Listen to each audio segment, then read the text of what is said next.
Hello दोस्तों और स्वागत है आज के इस स्पेशल क्रैश कोर्स में। आज हम उस एक चीज़ के बारे में बात करने वाले हैं जो लिटरली हमारी पूरी दुनिया को रोशन करती है, एंड दैट इज़ लाइट। अगर आपको कभी भी रिफ्लेक्शन और रिफ्रैक्शन के रूल्स थोड़े से कंफ्यूजिंग लगे हैं तो एब्सोल्युटली फिक्र मत कीजिए। आज का ये कलरफुल एनिमेटेड एक्सप्लेनर आपके सारे डाउट्स कंप्लीटली क्लियर कर देगा। हम इन कॉम्प्लेक्स कॉन्सेप्ट्स को विजुअली इतना सिंप्लीफाई करेंगे ताकि आप ऑप्टिक्स को बिना किसी स्ट्रेस के मास्टर कर सकें। तो अपनी सीट बेल्ट्स बांध लीजिए क्योंकि हम लाइट के इस फैसिनेटिंग दुनिया में डाइव करने वाले हैं।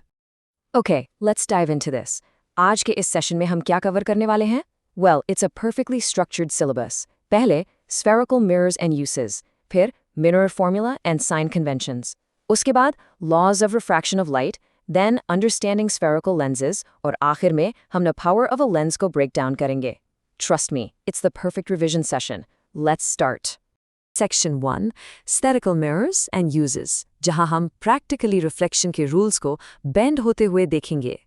डायग्राम को ध्यान से देखिए।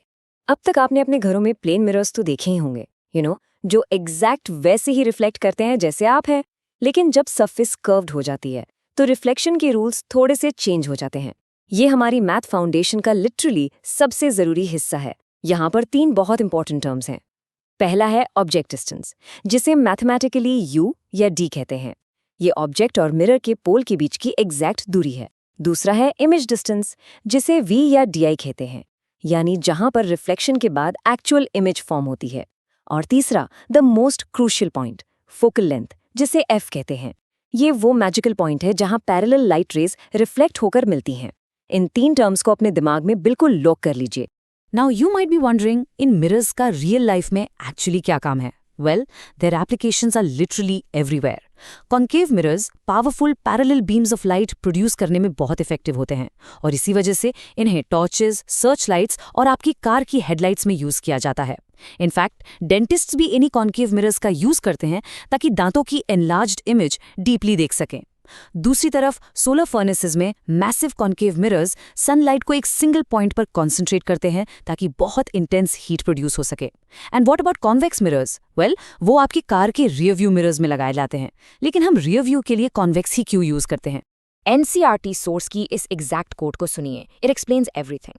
Convex mirrors are preferred because they always give an erect, though diminished image. Also, they have a wider field of view as they are curved outwards. So why this matters is, जब आप road पर गाड़ी चला रहे होते हैं तो आपको अपने पीछे का एक बहुत बड़ा एरिया देखना होता है, राइट? कॉन्वेक्स मिरर ऑब्जेक्ट्स को छोटा करके दिखाता है, यानी डिमिनिश्ड, और हमेशा सीधा यानी इरेक्ट दिखाता है। अगर यहाँ प्लेन या कॉन्केव मिरर लगाया जाता तो आपको सेफ ड्राइविंग के लिए वो required wider field of view कभी नहीं मिलता। एग्जाम्स के लिए ये एब्सोल्युटली क्रूशियल है।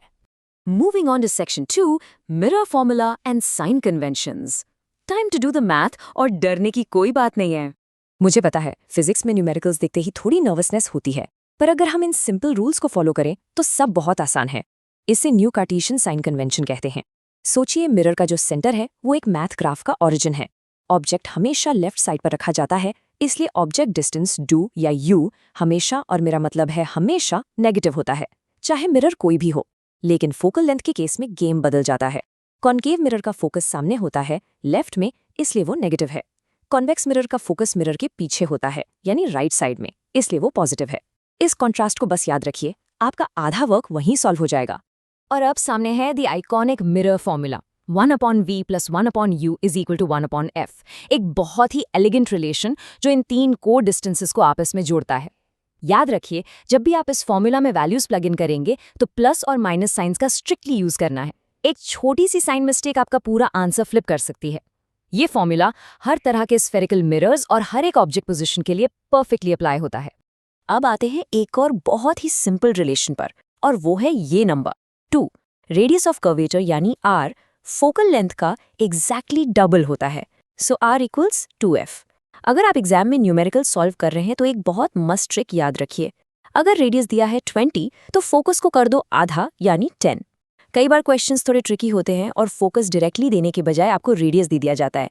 बस उसे डिवाइड बाय 2 कीजिए एंड बूम, आप फॉर्मूला यूज करने के लिए इंस्टेंटली रेडी हैं। एक और मैथ कॉन्सेप्ट जिसे हम इग्नोर नहीं कर सकते वो है मैग्निफिकेशन, जिसे m से डिनोट करते हैं। इसका बेसिकली मतलब है कि ऑब्जेक्ट के कंपैरिजन में इमेज एक्चुअली कितनी बड़ी या छोटी बनी है। The formula is beautifully straight forward, height of the image divided by height of the object, यानी h'/h। एक क्विक टिप सुनिए, अगर m की वैल्यू नेगेटिव आती है तो उसका सिंपल सा मतलब है कि इमेज उल्टी यानी इन्वर्टेड बनी है।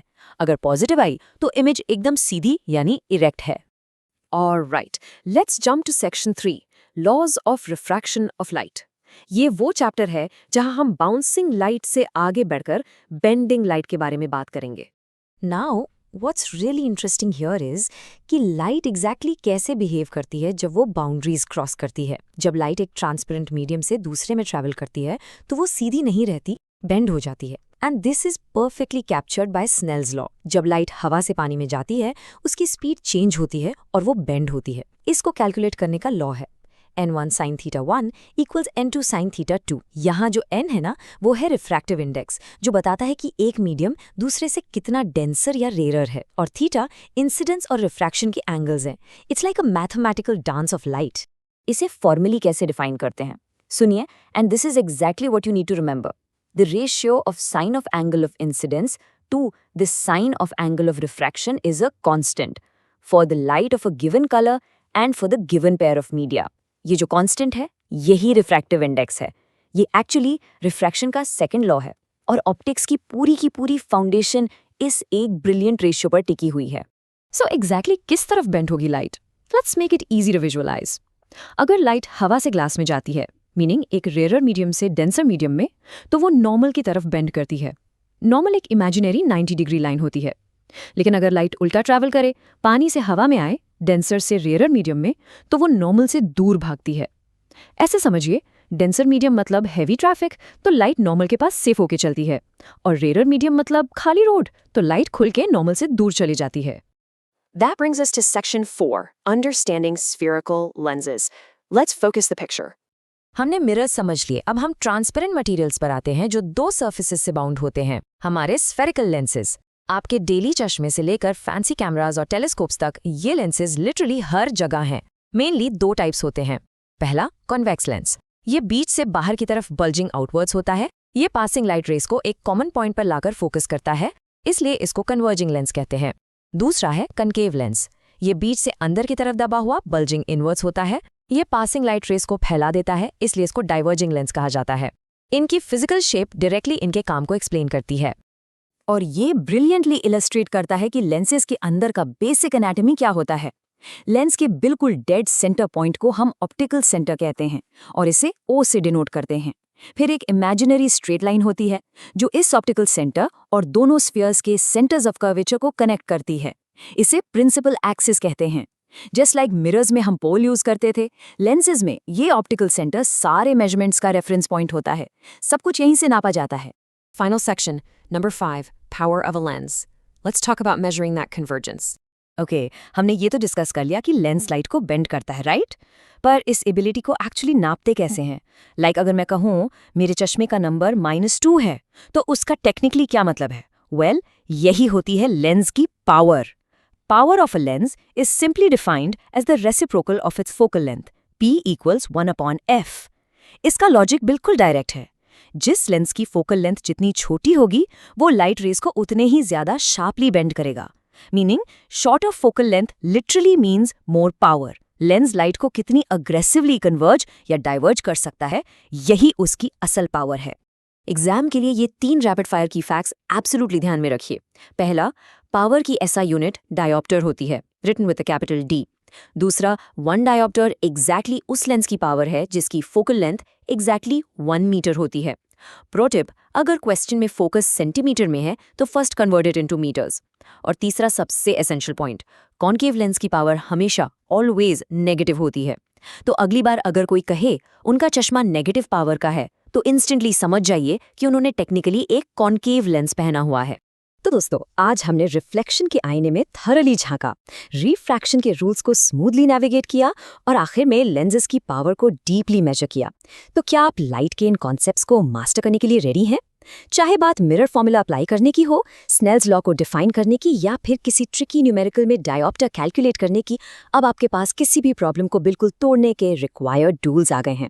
इस एक्सप्लेनर को एक अल्टीमेट रिवीजन गाइड की तरह यूज कीजिए। Keep practising, keep exploring and keep glowing, just like the light we discussed today.